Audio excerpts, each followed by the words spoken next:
পড়াশোনার সমস্ত দিক খতিয়ে দেখছে।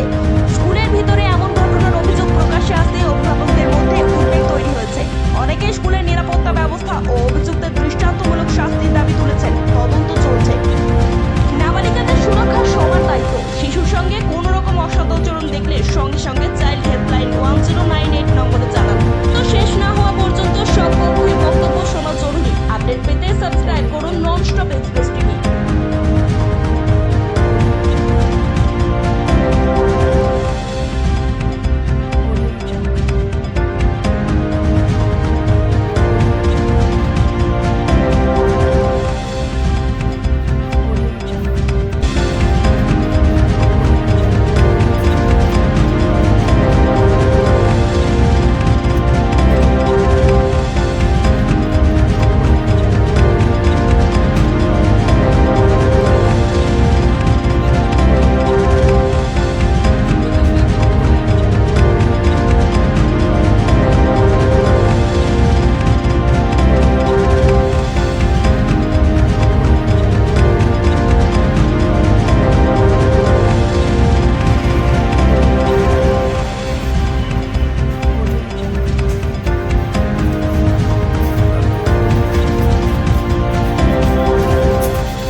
তুমি কি করেছিলে গো?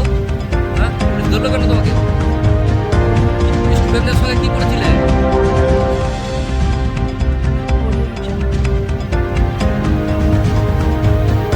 ওই ছেলেকে আমি শাশুড়িকে জমা দিয়ে গিয়েছিলাম। আমি বাইরে গিয়েছিলাম 25 তারিখ। তারপরে যে কালকে মেয়েটা চলে এসেছে, শাশুড়ি কাছে বলছে দাদিমা দাদিমা এমনি এমনি আমার মাস্টার ঘটনা ঘটেছে, সেই জন্য থানাতে এফআইআর হয়ে গেছে। আচ্ছা, এটা করেছে। এখন কি ডাক্তারখানা গিয়েছে মেয়ে?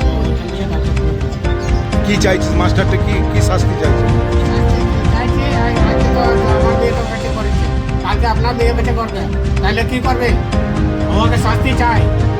এবারে কি হবে না হবে আমি দেখতে পাবো। শাস্তি দে তো শাস্তি দে।